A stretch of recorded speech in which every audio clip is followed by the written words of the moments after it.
La música es recuerdo.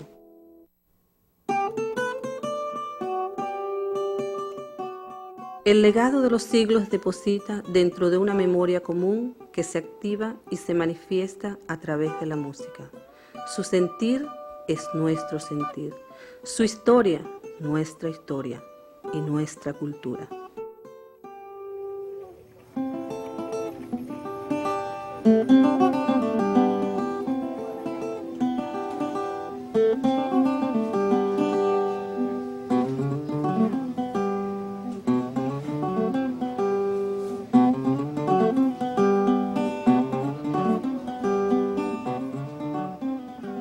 El incesante amor entre los puertorriqueños y sus instrumentos nativos de cuerdas abarca más de 400 años.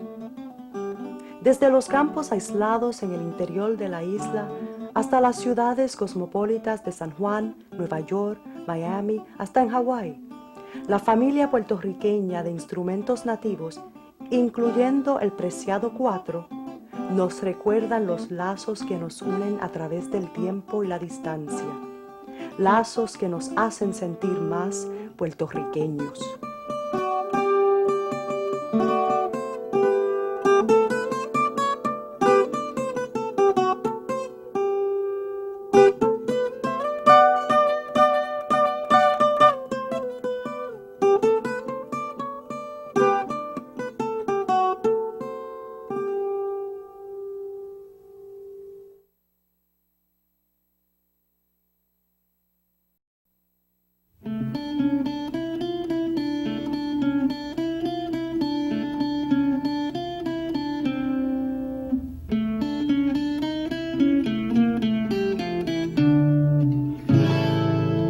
Una luz serena que en el altar brilla, vean qué maravilla, arde y no se quema.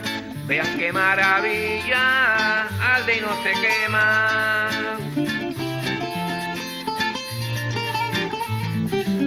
Gloria en las alturas, una voz se oyó, y Cristo nació de una virgen pura. Y Cristo nació de una virgen pura. Qué bonito canta Rosita en Belén, que se oían las voces a Jerusalén. Los españoles estaban acostumbrados a mezclarse con gente distinta a ellos. Lo habían hecho en España con los árabes, que era gente de diferentes culturas y diferentes colores. Y cuando llegan aquí a América, pues lo van a hacer con los indios. Pero más tarde también va a ocurrir con los africanos. Los españoles se van a mezclar con los africanos, como lo habían hecho ya en España. Bien, o sea que el tema del mestizaje racial y cultural es algo que vamos a tener en Puerto Rico desde nuestros comienzos. Y también los negros se van a mezclar con los indios, se unen a los indios en actos de rebeldía contra los españoles. Y va a haber mestizaje racial entre indios y negros, al igual que entre españoles, indios y negros.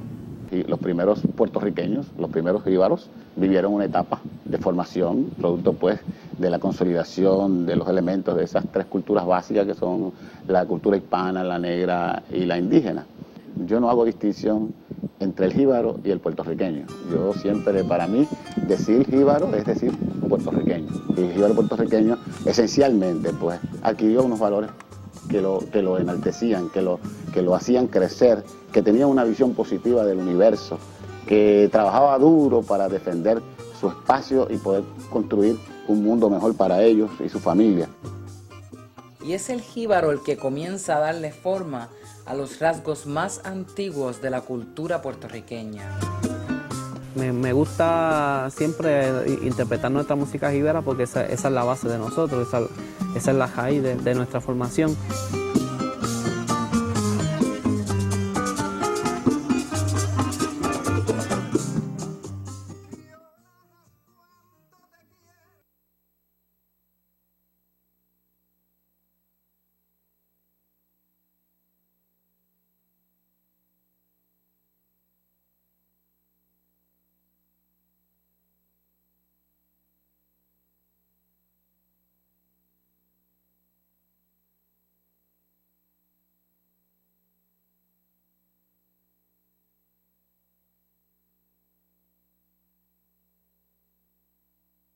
Este es el preciado cuatro que conocemos como el instrumento nacional de Puerto Rico.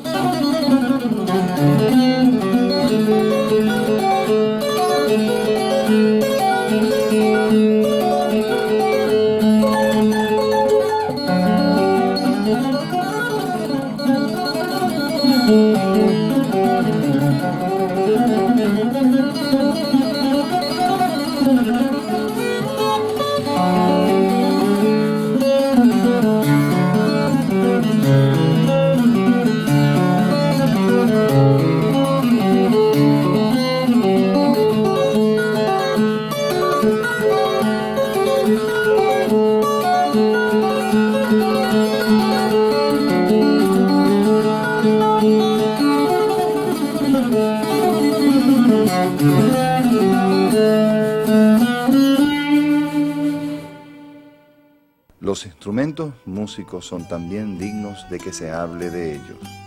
Forman una orquesta completa, una bordonúa, un tiple, un cuatro, un carracho y una maraca. La bordonúa es una guitarra de grandes dimensiones, hecha toscamente y a veces sin más herramienta que un cuchillo o una daga. El tiple es en todo igual a esta, sino en su tamaño que es mucho menor. El cuatro es un término medio entre los dos y se distingue porque remata en dos ángulos su mitad cercana al brazo, a diferencia de la otra, que es redonda como la bordonúa. Manuel Alonso, 1849, El Jíbaro. La historia de la música está bien incompleta, bien imprecisa. Las personas cultas de la época no se iban a molestar en perder el tiempo tratando de investigar unos oficios de vagabundo o un oficio de personas no educadas. Era más importante o ser pensador, y la música no tenía importancia, y la música jíbara menos. Ninguno de estos instrumentos obedece en su construcción a una idea artística racional. El poco valor material de ellos hace que solo los construyan los mismos jíbaros, quienes la mayor parte de las veces se valen de útiles poco apropiados. Sería interesante señalar el proceso de desviación que en esta provincia han seguido los citados instrumentos nacionales de cuerdas. En ellos subsiste la idea que precede a la construcción de guitarras y bandurrias, pero la carencia de utensilios para fabricarlos iguales a los modelos que de la metrópoli trajeron los españoles han debido influir en la imperfección de aquellos. Dr. Francisco del Valle Atiles, 1887. Lo más que puedo suponer es que hubo, obviamente, innegablemente, irrefutablemente, gran actividad musical. Lo que uno no puede precisar son los detalles. Podríamos suponer que muchos españoles que vienen a nuestro país, a Puerto Rico, traen gran variedad de instrumentos de cuerda y muchas veces no mencionados en los libros de su época porque eran instrumentos de tipo popular o porque la gente inventaba cualquier innovación en algún instrumento o variantes regionales de un instrumento. La forma y la clase de instrumentos que evolucionan se debe a las necesidades y a lo que ellos racionalizan que ellos necesitan. No hay explicación fuera de que no haya sido la necesidad que ellos veían bajo los recursos que ellos tenían. Que la gente sí, obviamente, recreaba instrumentos, inventaba instrumentos, derivaba instrumentos de unos patrones comunes posiblemente, porque todos los tiples 4 y bordonúas tienen una estructura similar, son todos tipo laúd, tienen una caja de resonancia, un brazo y unas clavijas, ¿bien? Y todos son lo que llaman los españoles antiguos vihuelas de péñola. ¿Por qué no produjeron otras guitarras y crearon el 4? Pues sencillamente la elaboración melódica y la elaboración de la música jíbara, pues no requería la sofisticación de una guitarra.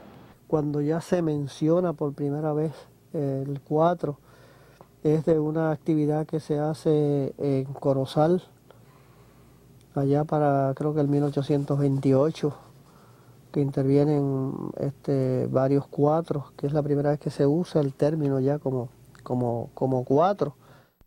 El 4 es el único miembro de este antiguo ramillete de instrumentos de cuerda nativos que aún perdura. Pero en realidad, cada flor de este ramillete floreció en nuestros primeros pueblos, en nuestros campos, cada uno para su función específica dentro de nuestras agrupaciones musicales. El término 4 abarca de por sí su propio ramo de instrumentos de cuerda. Cada uno fue conocido en su región y popularizado por destacados cuatristas que lo tocaban.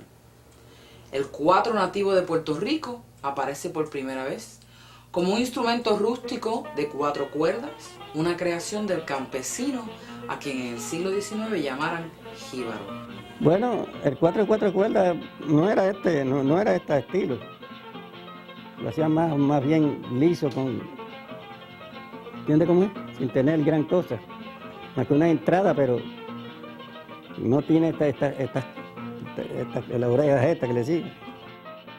Y más bien lo usaban con cuerdas de tripa para tocar en orquestas y eso. Creo que este es un 4 antiguo. Yo lo llevé ayer al Instituto de Cultura y se lo mostré a muchos artesanos allí que siempre van a vender sus 4. Sí. Y lo discutí con los profesores y todos están acordes en que este es un 4 original antiguo. Era de 4 cuerdas sencillas.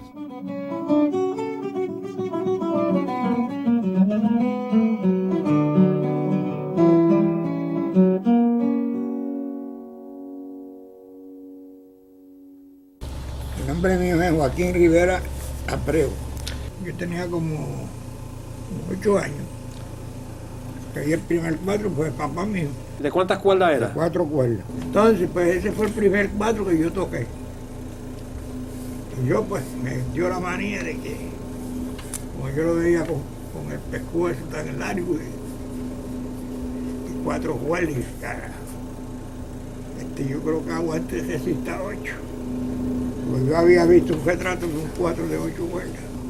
Y fui donde un muchacho que hay en San Juan, que se llama, caramba, ahora mismo no me acuerdo el nombre de que era el mejor que hacía 4 allí. Entonces le enseñé el 4, me dijo, ¿tú podrás arreglar para 8? Dice, seguro que lo puedo arreglar.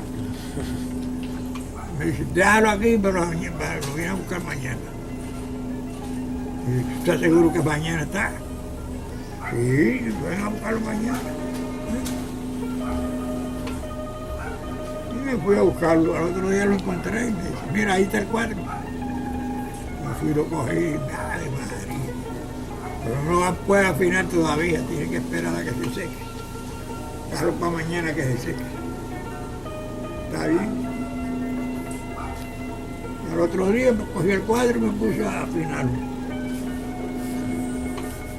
Y lo afiné. Sí, quedó fenómeno de 8 cuerdas. Y dije, me salvé, ahora tengo 4 cuerdas de 8 cuerdas. De 4.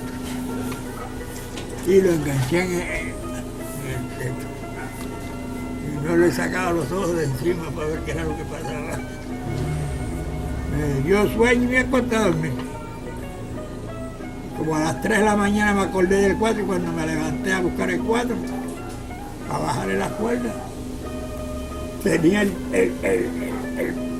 pala del 4 pegada acá en el puente. Se le dobló. Tenía la pala pegada en el puente. Este sinvergüenza me embarcó a mí, espérate. Me rompió el 4 y ahora no tengo 4, me pone un descarte. Yo tenía 18 años, me levanté a Medina se llamaba él. Medina. Hacía 4 estatutos. En este siglo, alrededor del área de Yauco, surge una serie de cuatros que se distinguían por la forma de su caja sonora. Dichos instrumentos no eran de construcción rústica, sino hechos por diestros artesanos como Juan Olivera, Efraín Ronda y la familia Frankis. Estos cuatros de calidad, muchos de ellos de 4 cuerdas dobles, fueron utilizados por hábiles músicos como Norberto Cales y Heriberto Torres para interpretar música de salón. El 4 que tocamos hoy día es de otra especie en este ramillete por sus 5 cuerdas dobles. Esta foto, tomada en 1898, prueba la existencia de la encordadura moderna en el siglo XIX. El doctor Francisco del Valle Atiles ya lo había descrito así una década antes. El 4 de 10 cuerdas con forma de violín lo vemos por primera vez en esta foto tomada en 1916. El cuatrista era Joaquín Rivera, conocido como el zurdo de Isabela. Esa foto fue con un 4 que era de papa. Ese es mi papá. Sí. ¿Y esa fotografía, ese 4, quién se lo hizo? Ese fue el que le hizo este muchacho de Arecibo. Miguelito. Miguelito. Ajá. Miguelito, Miguel Hernández, el artesano de Arecibo. Lo conocí cuando muchacho porque él fabricaba 4 y hacía maracas y claves, que son los palillos. Ahí en un barrio que se llama, pues el Guillero, San Francisco. Ahora cuando nos íbamos a comer agua en la escuela, cogíamos para allá. ¿Usted llegó a ver algunos instrumentos que fabricó ese artesano? Lo vi, pero yo, según mi mejor recuerdo, era el 4 convencional que se usa ahora. No llegué a ver ese de 4 cuerdas. Durante las décadas del 1930 al 1940, el programa radial Industrias Nativas fue crucial en la popularización del 4 aviolinado de 10 cuerdas. En todos los rincones de la isla se le escuchaba tocar a grandes cuatristas como Saraí Archilla y Ladislao Martínez.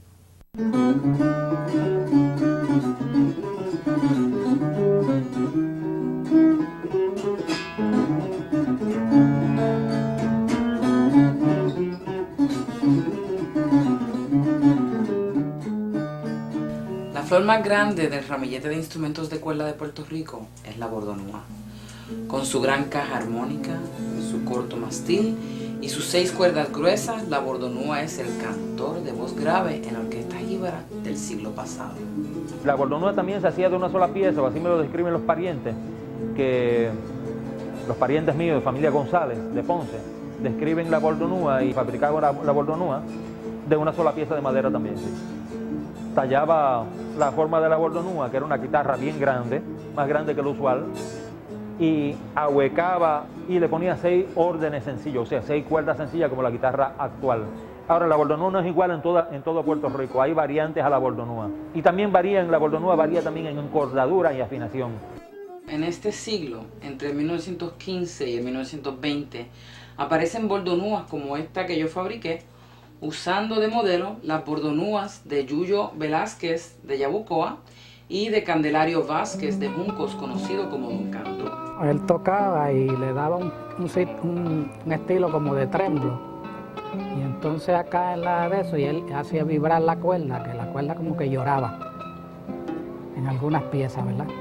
Él la aguantaba así como la tengo yo ahora, sí. Nunca él usó este cochlea. Él aguantaba, le ponía si estaba de pie ponía el muslo así. Él hacía así. Tocaba la cuerda y aquí le hacía así. La cuerda, pues al darle, pues la cuerda como que lloraba.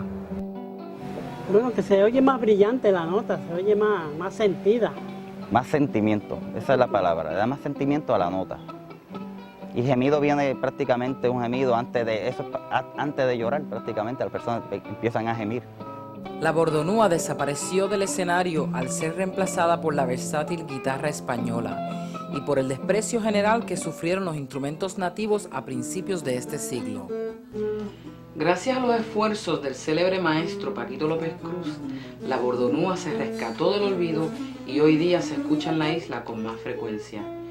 Este rescate incluyó un regreso a su función original de voz grave en la orquesta jíbara.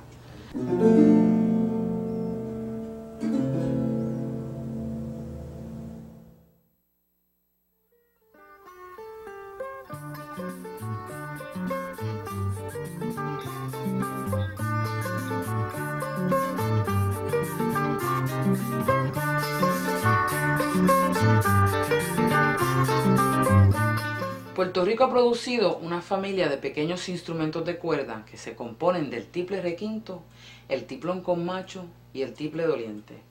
Estos tiples son réplicas de los pequeños guitarrillos españoles del siglo XVII con varias encordaduras y afinaciones.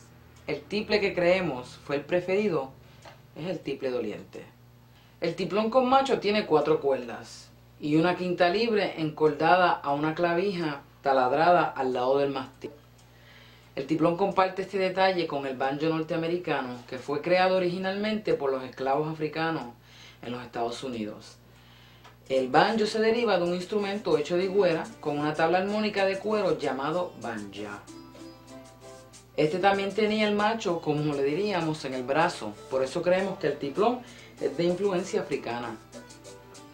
Al igual que el tiplón, en Puerto Rico se hicieron otros instrumentos que por el hecho de estar construidos de higuera muestran marcada influencia africana.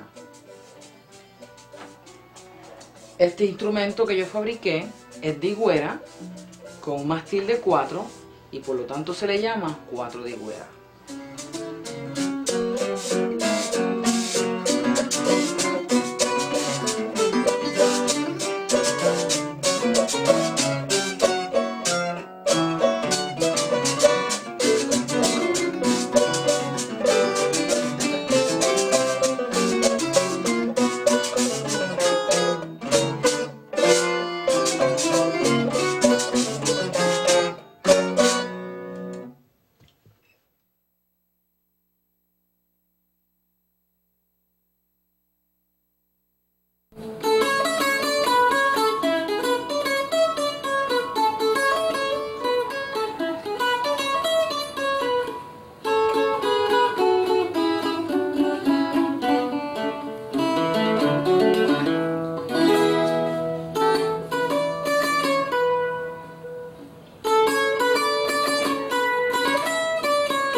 Manos hábiles saben arrancar a tan toscos instrumentos musicales airosas melodías.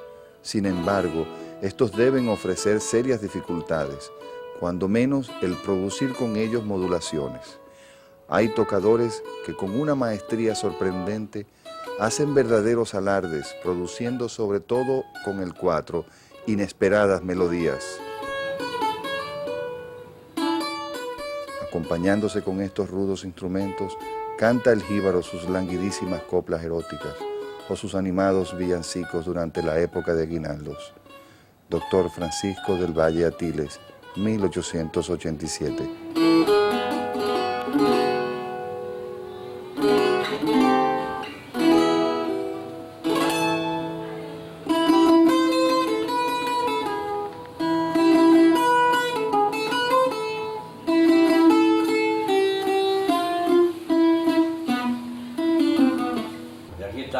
Entonces 6 con décima.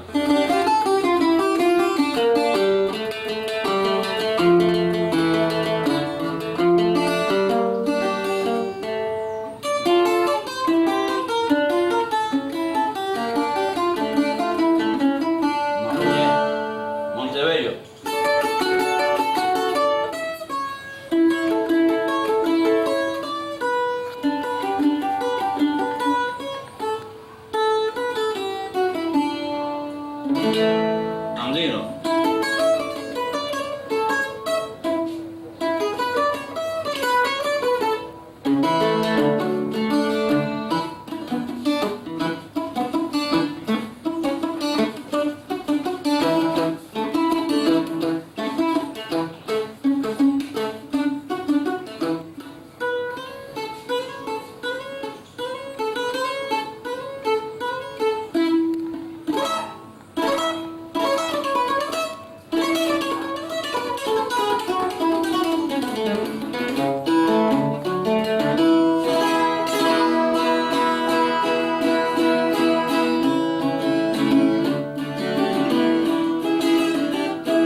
6 con décima, cuando Chuito de Bayamón y Chuito de Calle, solamente se hacía esto. Se hacía.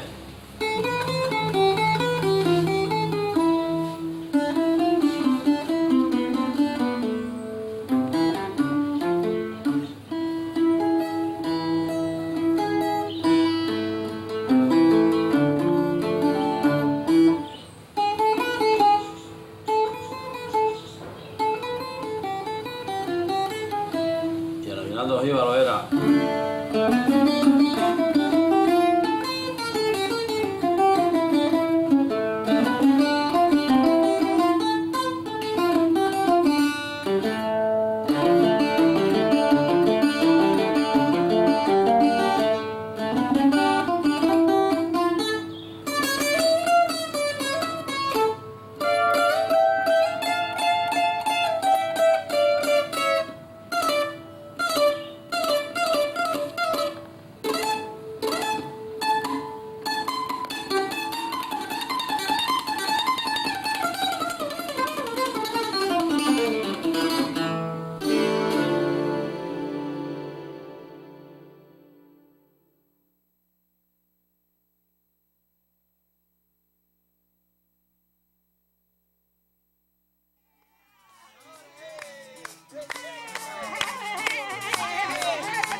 ¿Cómo está? Ay, gracias, compadre. ¿Cómo está, compadre? Ave María, que estoy más bueno. Vamos allá ahora con el 6 ese chorreado. Vamos. ¿Empieza usted, compadre?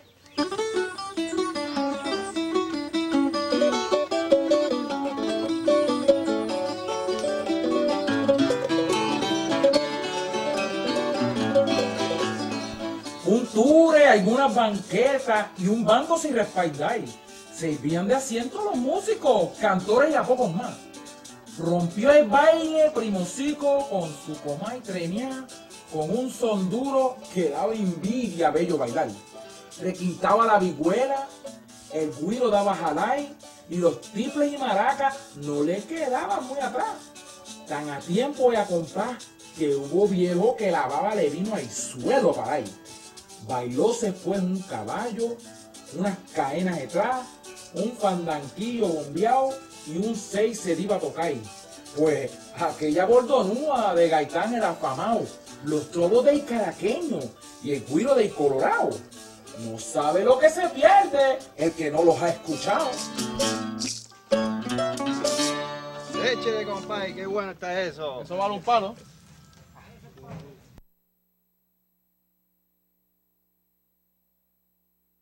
Bueno, antes la música nuestra gustaba porque como se usaba tanto y se amanecía de 6 a 6 como se decía.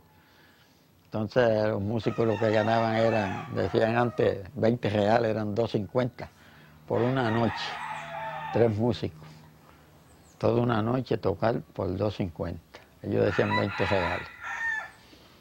Pero así se usaba en todos los campos. Y en el tiempo de las Navidades eso era pajandeando para donde quiera. Yo recuerdo que ahí en esta parte ahí donde yo vivía, ahí había una casa de un señor que murió. Eso era el weekend de viernes, sábado y domingo, eso se bailaba ahí todas las noches. Y donde quiera, y velorio. Se tocaba mucho en los velorios, la música típica. Y entonces antes la Virgen, cuando se hacían las visitas de la Virgen del Carmen a las casas, eso iba con música, hasta que llegamos a las casas tocando, y ahí pues se tocaba si había que tocar un rosario, si no se cantaban unos versos. Esa era una tradición que había antes, que la música pues a donde quiera, la música nuestra se oía. Cuando moría un niño pequeño, pues se tocaban, el florón pasó por aquí, este bobo no lo vio, y eso era un entretenimiento, y a la vez pues servía como que se alegraba la gente. Le decían florón, y se tocaban en los niños cuando eran niñitos que morían pronto. se usaba eso siempre antes. Niño que te fuiste pa'l cielo estrellado, niño que te fuiste pa'l cielo estrellado. Ruega por tus padres y por tus hermanos, ruega por tus padres y por tus hermanos. Bueno, especialmente cuando aquí se culminaba una zafra. La zafra era lo que era a base de la caña de azúcar. Era un monocultivo que había aquí, prácticamente la caña ocupaba todos los terrenos, porque había un gran número de centrales azucareras. Entonces daban la fiesta de la cabe, que se llama. Se acababa la zafra, entonces había una fiesta, se asaban unos cuantos lechones, traían una serie de hogazas de pan, los rellenos del cerdo, la morcilla, la tripa, el cuajo, eso lo freían, carne frita, chicharrón, y hacían tremenda fiesta, y el ron prohibido, que era el que existía entonces, el cañita, no podía faltar. Que no debe haber ninguna duda de la identificación de la música campera nuestra con la identidad nacional. Yo pienso que toda la canción campera que se ha hecho nuestra es canción de afirmación nacional, de afirmación de las cosas de Puerto Rico. Quizás no es un tipo de afirmación revolucionaria, pero sí una manera de protesta en el sentido de afirmación de lo que es nuestro. Porque nuestra canción campesina, aún en esa modalidad del alarde que tiene el jíbaro, siempre insiste en las cosas del país, de que este es un determinado país, no tiene ningún tipo de duda, el jíbaro no se plantea ningún tipo de problemática existencial política, ¿no? Somos puertorriqueños y punto. Y los que escriben desde Nueva York, que hacen ese tipo de canción allá, toda esa canción es añoranzas del país y lo mal que les va allá y los líos que tienen en el subway y por no poder hablar inglés. O sea que es otra modalidad de la afirmación. Que yo vine a Nueva York con el fin de suavizar, porque allá lo pasaba mal, aquí lo siento peor. Y otra vez y el calor, hay veces el maldito frío, hay veces corazón unido, volarme patinando y eso no me está gustando. Yo me vuelvo a mi bohío y eso no me está gustando. Yo me vuelvo a mi bohío.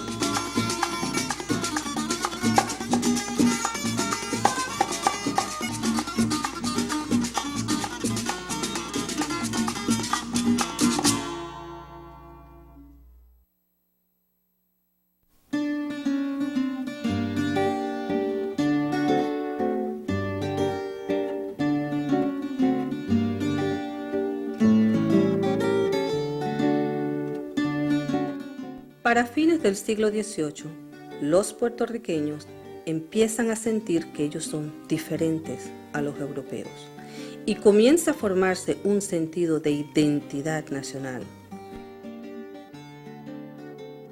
Preocupados por el creciente fervor revolucionario que amenaza su imperio y que eventualmente contagiará a Puerto Rico, España intenta apaciguar a sus súbditos en Puerto Rico, otorgándoles ciertas libertades y derechos.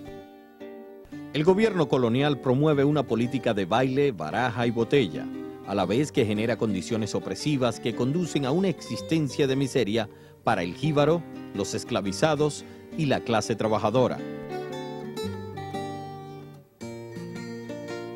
A pesar de estas condiciones, ocurre una amplia expansión artística, conocida en la historia como época de oro cultural.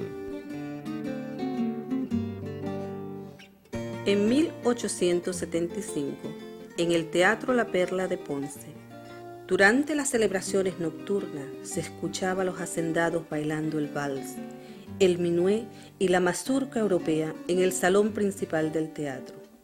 Los artesanos diestros y la clase que componían los artistas y artesanos negros y mulatos disfrutaban su propia celebración en la segunda planta. Los jíbaros que venían de la montaña disfrutaban de sus cuatros, tiples, bordonúas y güiros en la plaza de mercado. En el área de San Juan, los hacendados utilizaban los finos salones de baile Los jíbaros hacían sus celebraciones en las calles laterales de la capital y los negros, libres y esclavizados, bailaban al son de la bomba a orillas de las murallas de la ciudad. Los jíbaros siempre traían sus productos a las ciudades para vender. Allí conocían las costumbres urbanas. Ya empezaban la gente a venir a las catedrales y a las iglesias, a los pueblos, para asistir a la ceremonia religiosa. Según pasa el tiempo, ese acercamiento los expone a diferentes tradiciones. Ya mencioné el ejemplo de la mazurca. La mazurca fue en el siglo XIX una de las piezas, junto con los lanceros y el minuet, etcétera, uno de los bailes de salón favoritos en los clubes sociales españoles. El jíbaro, al exponerse y oír esa música, le gustó, la adaptó y se la llevó para el campo. En otras ocasiones, aquellos que visitaban la plaza del pueblo podían escuchar los sonidos de las bandas municipales, las rondallas españolas, las parrandas y las competencias entre trovadores. Así, a pesar de la estricta separación social, casi todos podían oír la música del otro grupo. Esa fue una época en que proliferaron las bandas de baile puertorriqueñas, además de las bandas de los bomberos. Y tenemos bandas de bomberos en Ponce, en Humacao, en Mayagüez, y bandas de música bailable. Esta mezcla de clases, ritmos y sonido tuvo consecuencias tanto políticas como musicales. La clase alta disfrutó y se maravilló ante la belleza simple de las melodías y tradiciones del jíbaro, al punto de incorporarla en su literatura. En 1858, Louis Moreau Gottschalk, afamado compositor y pianista de Nueva Orleans, visitó la isla de Puerto Rico. Inspirado por la música jíbara de la isla, Gottschalk compuso la Marcha de los Jíbaros. Este gesto validó aún más la música jíbara entre la clase elitista.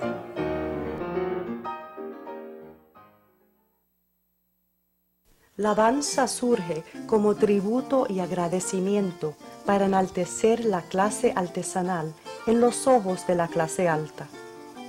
De primera intención, la clase elitista vio con sospecha la danza, porque parecía incluir un tambor invisible. A la misma vez, la clase sencilla la vio con sospecha, por considerarlo música de los blanquitos. A pesar de las diferencias sociales, la danza por fin logró penetrar todos los sectores sociales, porque encontró una combinación balanceada de melodía y ritmo, que dio lugar a un terreno común entre todas las clases. La danza así se convierte en el primer género nacional de Puerto Rico. Para fines del siglo, el máximo exponente de la danza es el dirigente de orquesta y compositor Juan Morel Campos. Campos intrépidamente incorporó el cuatro y el güiro dentro del ensamblaje de sus orquestas de salón. Esa que lo usaban para tocar como para hacer el bombardino para los primos. A los instrumentos que estaban tocando melodía. A los instrumentos que usaban melodía, ellos tocaban bombardino.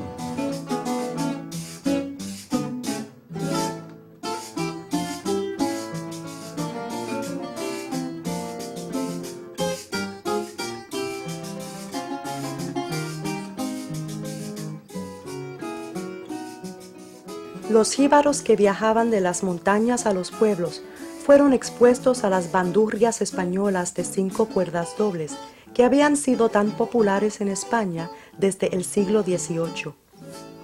Es posible que haya sido durante esta época que surgiera el 4 de 5 cuerdas dobles que describió Atiles en el 1887.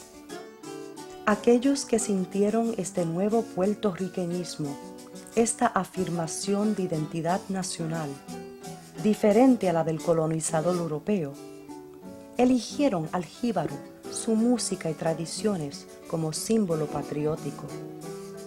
El creciente interés por parte de la burguesía criolla lleva a que se intercalen temas e instrumentos jíbaros en las orquestas de música de salón. En el 1853, unos cuireros tocaron en una orquesta, causando una protesta de parte de los concurrentes, al punto que estos exigieron al alcalde que les encarcelaran por tal ofensa. El alcalde se negó.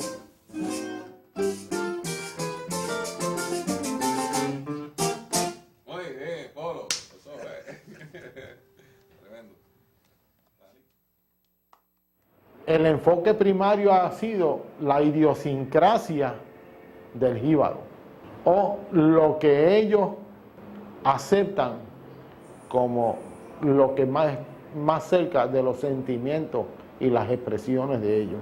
Y el pueblo ha reconocido que esa expresión subjetiva es la más íntima que tiene el pueblo puertorriqueño.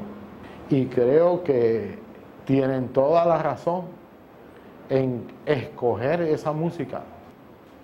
Y como ha sido adaptación a la idiosincrasia propia, pues la más genuina expresión que tiene el jíbaro y todo lo que significa Puerto Rico como cultura, como nación.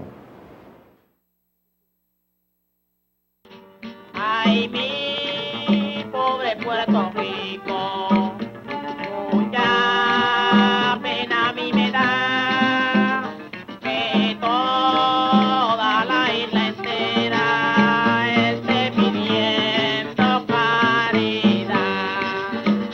Ay, mi pobre Puerto Rico, mucha pena a mí me da que toda la isla entera esté pidiendo caridad.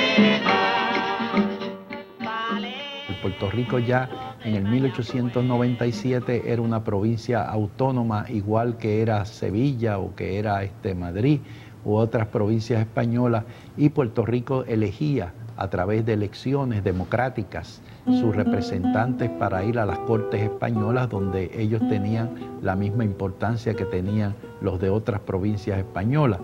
Y estábamos aquí con un gobierno autonómico en que el presidente de ese gobierno era Luis Muñoz Rivera, que había sido electo democráticamente por el pueblo. Y ese es el gobierno que va a ser desplazado por la invasión norteamericana en el 1898, cuando Estados Unidos invade a Puerto Rico con motivo de su guerra contra España. Lo que ocurre es que Estados Unidos pues viene a imponer su cultura en Puerto Rico, como había hecho con los grupos indígenas en Estados Unidos, y claro, para los puertorriqueños pues resultó un golpe fuerte. Se manifiesta eso en la literatura, las novelas de Manuel Seno Gandía, nuestro principal novelista del siglo XIX. Estas condiciones dan escenario al comienzo de la diáspora puertorriqueña. Los primeros inmigrantes fueron agricultores desplazados, empujados por las terribles condiciones económicas que afrontaba la isla y atraídos por las promesas de trabajo y una mejor vida. Salieron de Puerto Rico para trabajar en las fincas cerca de las grandes ciudades del noreste de los Estados Unidos, pero algunos fueron más lejos. The circumstances in Puerto Rico that drove the Puerto Ricanos to Hawaii, as given by most historians, were that the invasion by the United States Army had cut off all of Puerto Rico's commerce, especially the coffee. The United States also stopped importing the Puerto Rican sugar. There was a a hurricane, San Ciriaco, on August 8th of 1899 that wiped out the southwestern part of the island, killing about 3,000 people, wiping out the subsistence crops that people depended on for their daily bread. Oh, there was a plague after that. Kachi kachi borinke, kachi kachi borinke, kachi kachi borinke, for I'm borinke too. Father, mother borinke, my sister, brother borinke, my cousin, auntie borinke, for I'm borinke too. They came with maracas, they came with the cuatro, they came with palitos. Borinke, for I'm borinke. The first Puerto Ricans to come to Hawaii started arriving on December 23rd, 1900. The 11th group arrived in October of 1901. That was a total of about, it was about 5,000 men, women, and children. The Japanese laborers who enjoyed a monopoly on the plantations had forced the wages to go from 50 cents a day to 70 cents a day.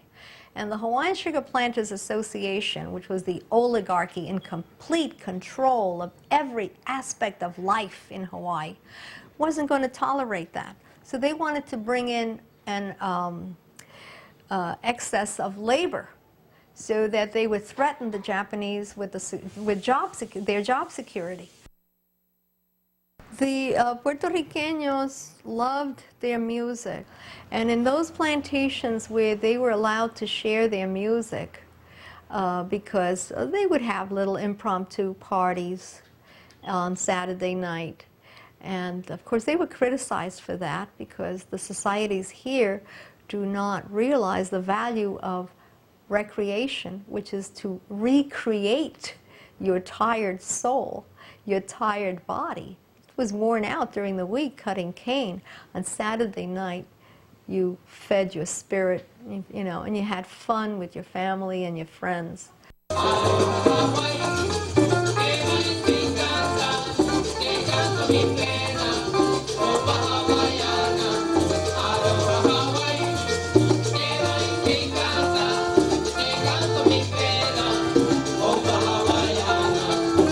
My parents were born and raised in Kauai, and my grandfather came from, he was born in Ponce, Puerto Rico, and he was raised in Aljunta, and my grandmother was from Peñuela. My parents came, the first Puerto Rican in 1909, I think they came. My father is from Maracaibo, my mother is de la Junta, yo no sé de eso, ¿dónde está eso? Era la Junta de la Montaña. Y that's it. Aprendí a tocar el cuatro cuando tenía 14 años. My memories of growing up on Kauai goes back to my grandparents, and I always remember going to my grandma's house and pasteles. They never made them as often as they do today. Those are rarely made for special occasions. But you had the guineos and bacalao and all that stuff over there. I used to listen to anything that has music, you know, like from 7 years old. I used to play the guitar. I couldn't read notes, but just the sound of it, you know. So then I started to play. I made my own group, girls group, played on a radio station, went to Kauai, played the station over there. But the girls are all gone, so I made it to a boys' office. And we still used to play in a radio station. And I still playing it. But I don't have no group, sorry, but I still have my instrumental.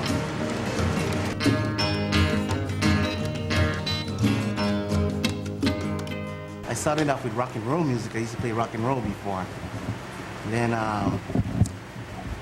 once I heard my dad playing this music, and my mom always plays it when we're at home on Sundays and Saturdays, you know, while they're cooking all the food and all that.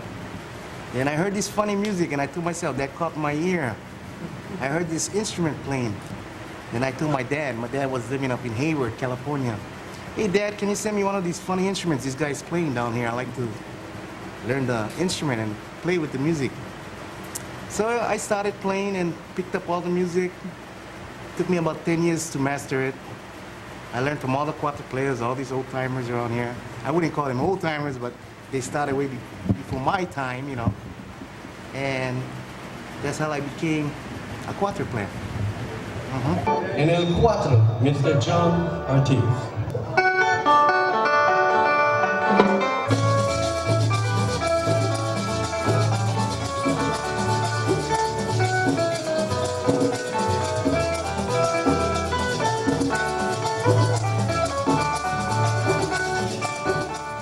They didn't really teach too much about Puerto Rico when I was going to school. Anything you wanted to learn, you had to go to the library, and they had only very limited information about Puerto Rico itself. And in fact, even in high school, when I was going to high school, you know, if you wanted to go about, you had to go find a map someplace and then get an encyclopedia out and they give you a little short paragraph of Puerto Rico, and that's all you had. Yeah, I used to love music from when I was, Jesus Christ, I don't know. My mother used to get a phonograph that used to crank, and we used to get these records, those big records, and temporal, no le maten temporal, esas son las canciones de Puerto Rico, de antiguo, y I used to get all of that, and I used to go in the house y cogía un palito y con la canción y yo abajo la casa, temporal, y le tocaban y dice, hey boy, ¿tú estás loco? Que mamá gritando como un loco. Y después, when I was about 9 years, 10 years old, I went to go play with the Field Boys. They had the Field Boys, they had a accordion player, one small little, he was about 13, and the other one with the ukulele player, and myself. And we used to go play, we used to get these old man Pepe. He used to take us with a ukulele all around, go play music. And they used to put inside a ukulele, quarter and 10 cents. And old songs we used to play, you know, and we used to go, y yo con el güiro, con la paja así, nadie. En el 4,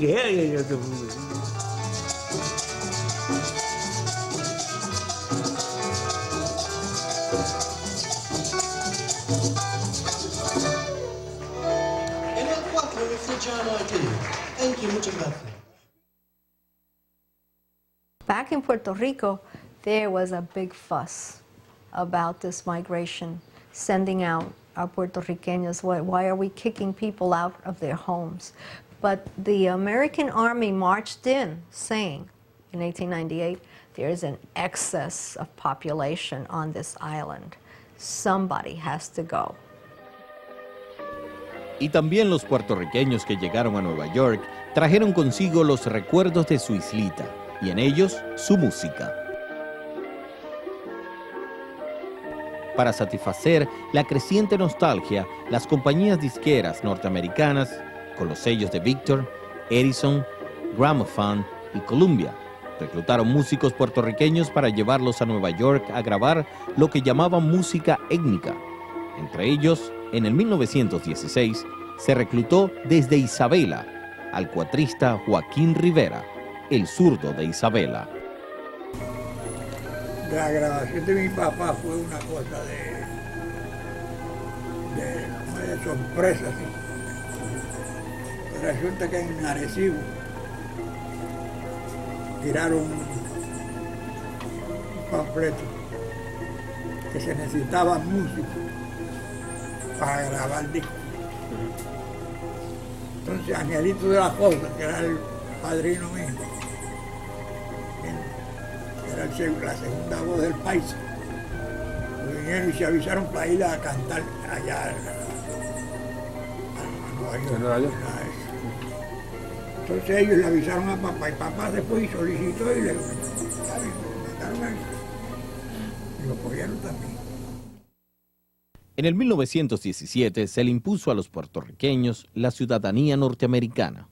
Más de 20.000 puertorriqueños fueron inscritos en el servicio militar de las Fuerzas Armadas de los Estados Unidos durante la Primera Guerra Mundial. Luego de la guerra, la emigración del nuevo puertorriqueño americano aumentó constantemente.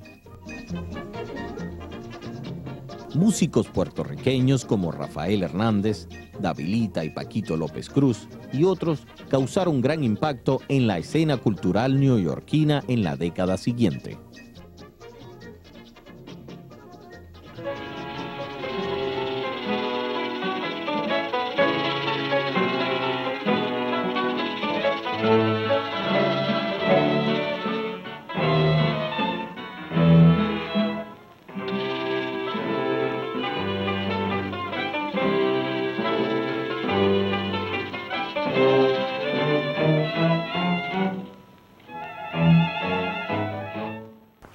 Respecto al 4, quiero decirles que ya para el 1915 en Nueva York, con el quinteto Borinquen, y en el 1924 con los bohemios puertorriqueños, donde tocaba Heriberto Torres, yo diría que ahí es donde por primera vez el 4 hace su entrada en la música popular.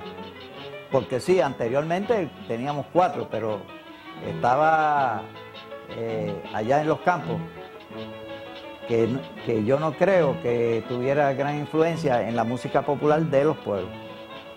Más tarde, ya en el 26 se forma el trío Borinquen en Nueva York. Y aquí en Puerto Rico, uno de los conjuntos que más influenció en el desarrollo de nuestra música fue un grupo que se llamó el Grupo Aurora, que lo dirigía Don Felo. Este grupo más tarde, conjuntamente con la DI, es que forman el conjunto que era un programa de radio que iba al aire todos los domingos, de Industrias Nativas.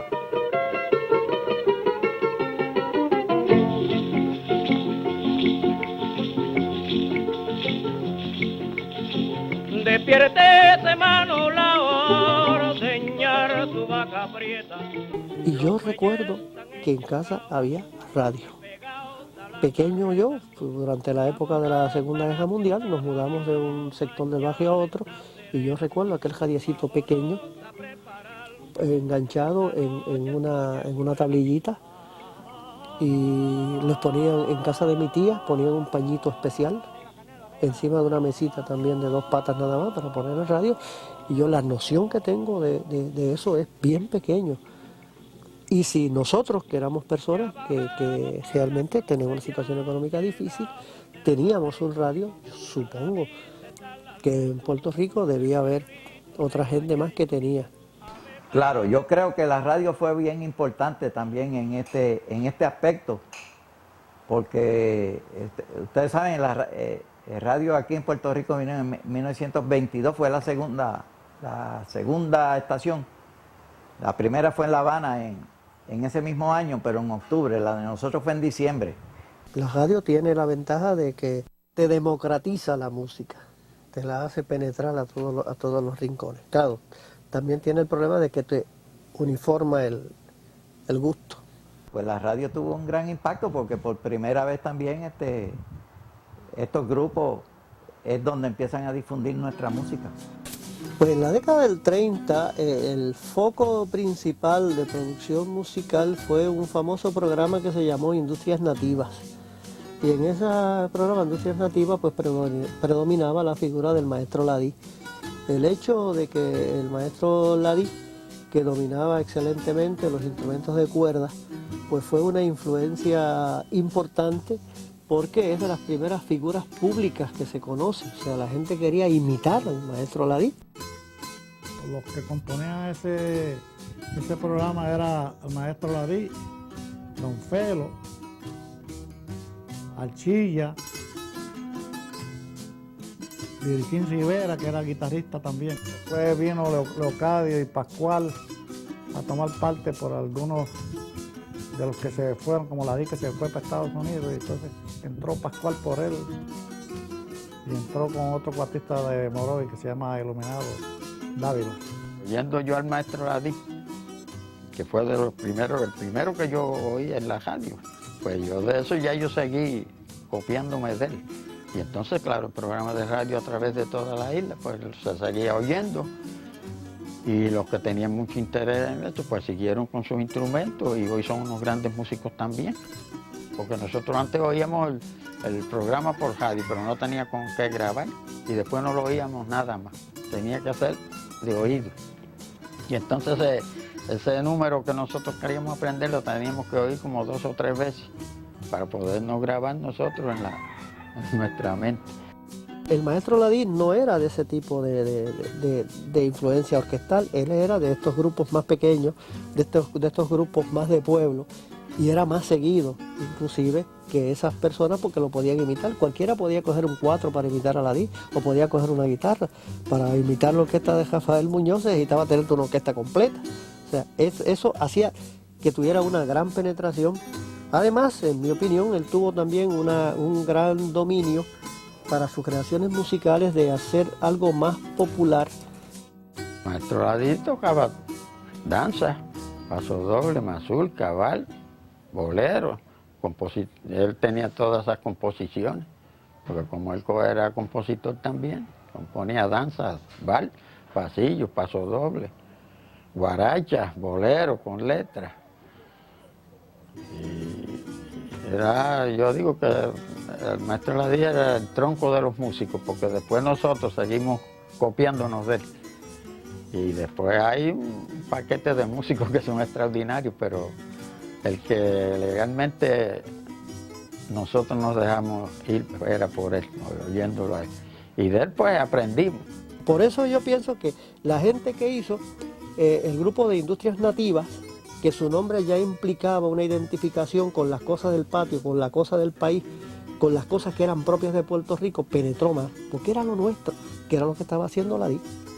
Entonces, para allá por el año 51 llega Ladí a Puerto Rico y tenía un programa con la voz hispana del aire.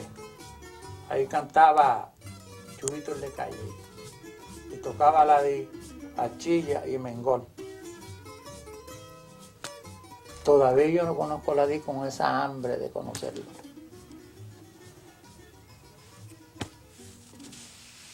Me llama Mengol. Dice, Nerí, en casa de don Rivera Palma, un señor Rivera Palma, hay una fiesta que le tienen a Ladí. Y yo quiero que tú vengas para que conozca a Ladí. Y yo fui a esa fiesta. Fui con Maimí, otro gran músico también que tocaba aquí. Voy con Maimí a la fiesta y me presentaron a Ladí después. Y yo los oí tocarme, aquello me estuvo bien lindo, porque yo nunca había visto a 100 personas, 2, 4 adultos tocar, y después como ese señor lo hacía. Y yo oí aquello me estuvo tan lindo, cara. Pero al mismo tiempo le di un abrazo a Ladí, y le dije, Ladí, mire, casi llorando, le dije, Ladí, yo en Adjunta, mi pueblo, oí ese programa de Industrias Nativas, y yo decía, ¿cuándo yo conoceré a Ladí? Y yo sé que Mengol le dijo a Ladí, pues me dijo a mí, Nerí, a lo que nosotros comemos, tócate algo ahí con Maimí. Entonces Ladí dijo, ¿y el muchachito toca? Y dijo, sí, toca bastante, un poquito. Y Ladí, no, quizás no le gustó la pieza que yo toqué porque estaba mal tocada, pero la facilidad le gustó. La cuestión es que hicimos amistad en ese mismo día. Seguí la amistad con Ladí, pero todavía no estábamos juntos. Pero a él le gustó ir a casa. Y un día fue a casa y fue con el 4. Y como yo tenía el mío, me dijo, Nerí, te voy a enseñar una danza. Pues yo creo que tú no lo sabes. ¿Y qué danza es la? Dice Conversación de Morel Campo. Y yo le dije, pues vamos a ver. Me la enseñó y yo la aprendí pronto. ¿Entiendes? Después que, porque él tenía el 4 de ellos en el mío y se hacía fácil para yo aprendérmela. Entonces después que él sabía que yo lo sabía, cogió la guitarra y me la acompañó, porque sabía tocar guitarra bien. Me acompañó.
ese es un bar de la DI que el tituló Hoy te quiero más.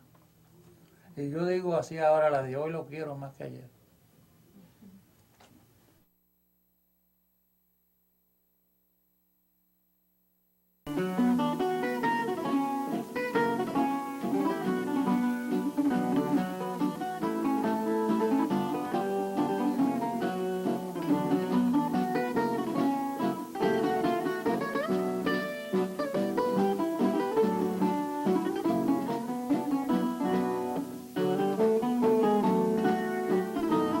Aunque solo se oían los domingos por la mañana y durante la época navideña, la música tradicional puertorriqueña y el cuatro siempre estuvieron presentes en la radio de Puerto Rico y de Nueva York. Lo que predominaba en esa época era la música de tríos, orquestas y conjuntos, por ser bailable, innovadora y por su popularidad mundial. Aquí lo que se desarrolló más popularmente fue la música de tríos por la influencia del trío Los Panchos. Un siglo de ausencia.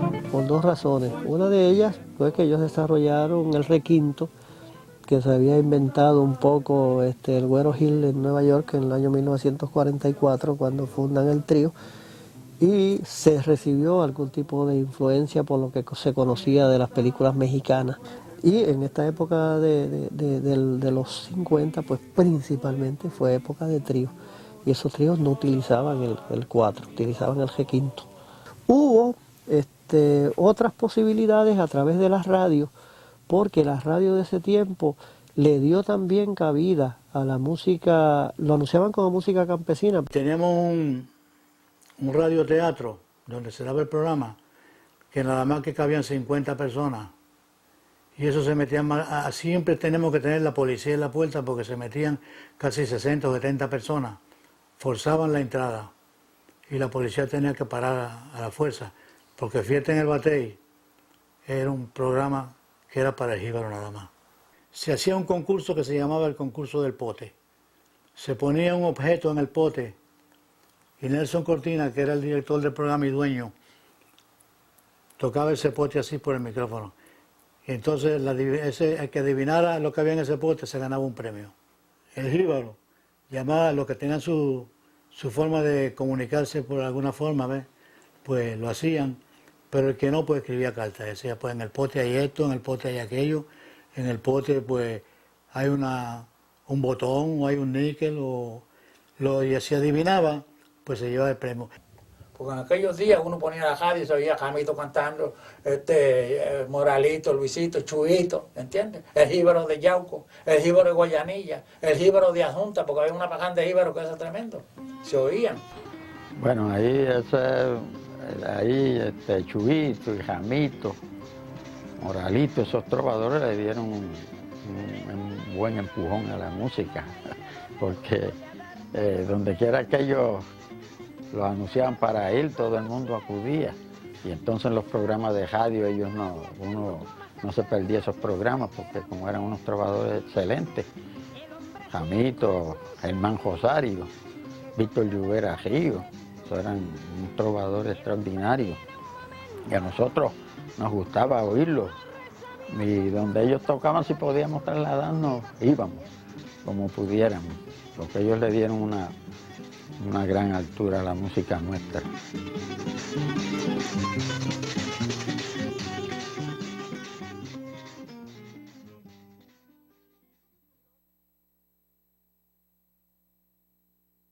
Ya para los fines del 1940, la migración de puertorriqueños a las grandes ciudades de los Estados Unidos se había convertido en un torrente, empujándolos el desplazamiento del campesino de su vida rural y la creciente industrialización de la isla, y alándolos la gran necesidad en los Estados Unidos para la mano de obra barata. Y como antes lo había hecho en el siglo XIX, el sencillo campesino puertorriqueño se expone a la sofisticada cultura urbana y la absorbe dentro de sí.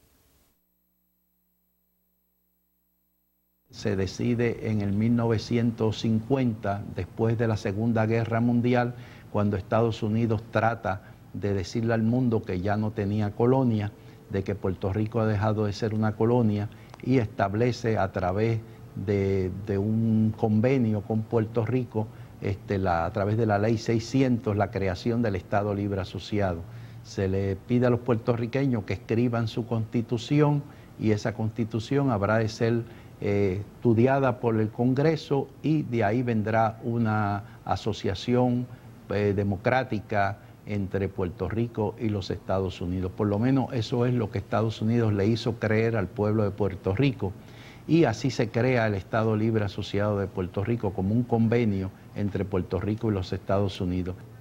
Después de 1953, cuando Estados Unidos ha dicho al mundo que Puerto Rico ya es una nación que se ha asociado voluntaria y democráticamente a los Estados Unidos, hay un movimiento verdaderamente de nacionalismo cultural en Puerto Rico, liderado por Luis Muñoz Marín, y es Luis Muñoz Marín la persona que entonces somete a la Asamblea Legislativa una recomendación para crear un instituto de cultura puertorriqueña. Bueno, yo llegué a ser músico de Muñoz Marín para ir a tocar en los mítines, donde él, por ejemplo, a Cabo Jojo, a Arecibo. Nosotros hemos sido populares siempre, y nosotros lo seguíamos a él. Y si Muñoz Marín estuviera vivo, aquí no había partido que se parara. Muñoz Marín era un dios aquí. Yo llegué a ser músico de él, lo llevo a honra. Yo tenía un coco firmado por él. Un coco, una vez que fuimos a un palmar y tomamos agua de coco, y yo vi un coco así que él tomó, y yo le dije a don Luis, dedíqueme ese coco a mí, y le puse el nombre de él. Yo no sé qué se me hizo aquel coco, me lo llevaron. Ese vocabulario tan dulce que tenía aquel hombre.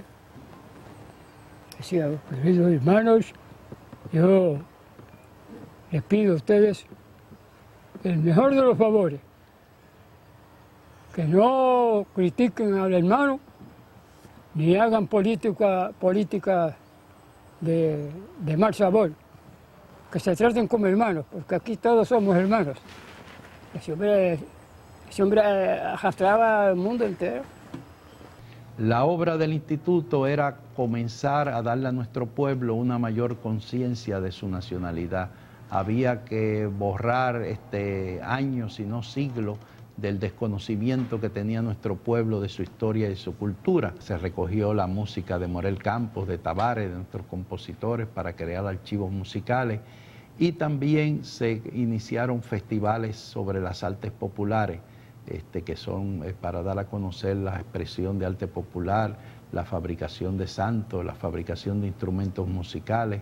Y ahí es donde surge la gran preocupación, porque el instrumento nacional nuestro, el cuatro, estaba en vías casi de desaparecer en Puerto Rico, en que el instituto se toma la iniciativa de no solamente conservar, salvar el cuatro de que desapareciera, sino también estimular al pueblo de Puerto Rico a seguir conservando este instrumento, a aprenderlo a tocar y a darle la importancia que ha alcanzado en estas últimas décadas.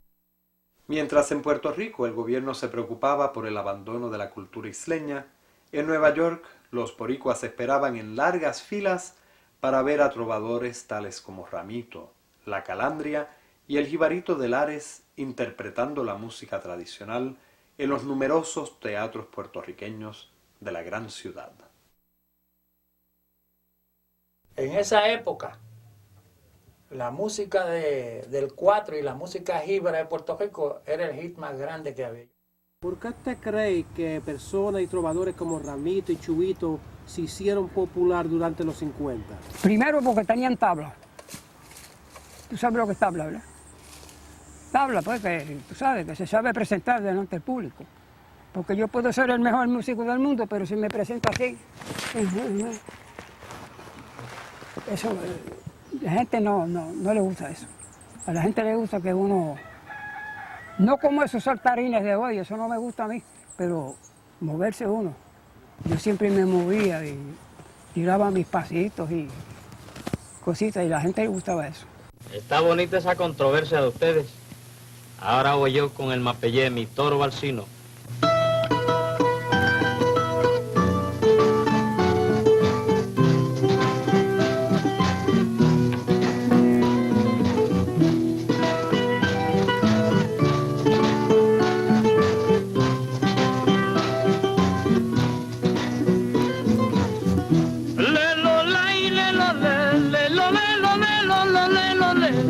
murió el toro Balsino. Ya murió el toro Balsino, el más bravo del corral, después de tanto bramar, muy celoso en el camino. Se secó el palo de Chino, bendito, ven donde yo lo amarraba. Ramito fue una gloria grandísima. Cuando fuimos a Nueva York, yo estaba allí, Ramito llegó a Nueva York, los que iban de estrella era el Tremendo Hotel, cuando estaba allí, porque en paz descanse. Y entonces Ramito lo llevaron como un relleno. Y entonces cuando el Sejíbaro abrió la boca a cantar allí por Puerto Rico, tuvieron que dejarlo de estrella a cerrar el show. Eso fue tremendo. No se podía caminar. Es más, yo creo que en Nueva York lo querían hasta más que en Puerto Rico a Ramito. Sí, señor.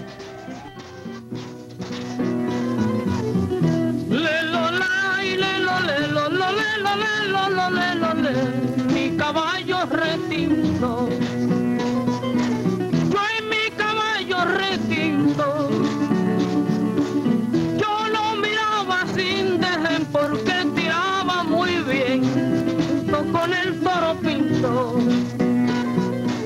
que ese toro era distinto, bendito hombre, cuando del arao tiraba. No ha habido voz como la de Jamito en el mundo. Como Jamito no. Hay otros que saben más que él. Saben más, tú sabes, que podrían improvisar mejor que él. Pero la voz no le llega. Fue Morales Alejandro. Y donde quiera que ese señor fue a cantar, hizo bandera. Porque como él, nadie ha cantado la décima en Puerto Rico.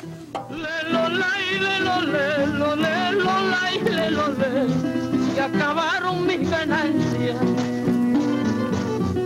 se acabaron mis ganancias, pero quedó esta canción, murió el toro y el peón, qué triste quedó mi estancia.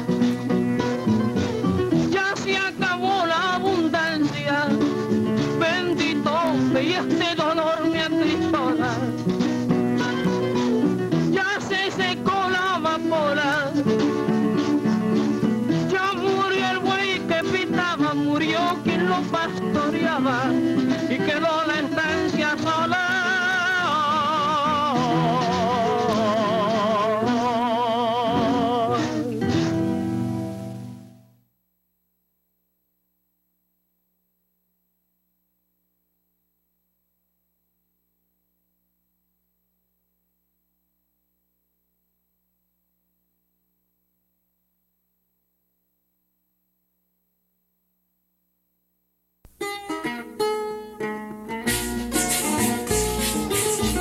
Indio de raza aguerrida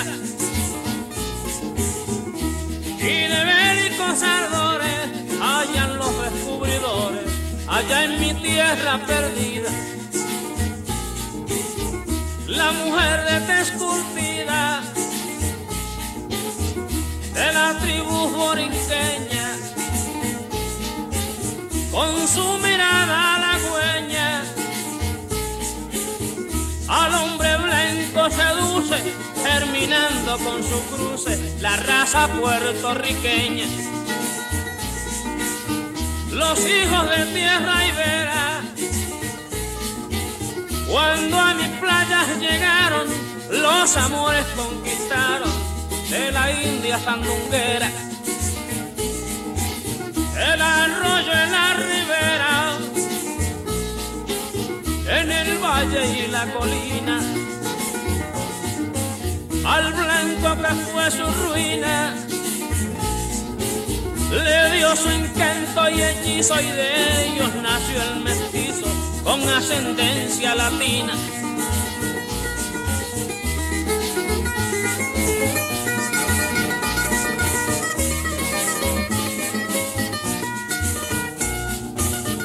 Respondiendo a su destino,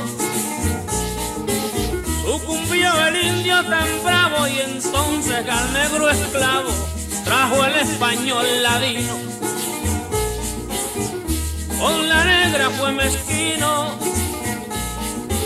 y contra la ley divina, él la hizo su concubina en el solar hogareño, y entonces nació el trigueño con mezcla de sangre fina.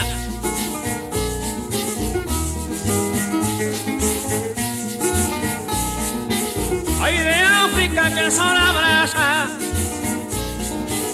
y la fría Siberia, entre opulencia y miseria se fue fundando mi raza. Entonces el tiple pues fue acompañado por ese instrumento que le llaman bordonúa. Ese instrumento por aquí en este centro no se conoce. Ay, Dios mío, se nos fue.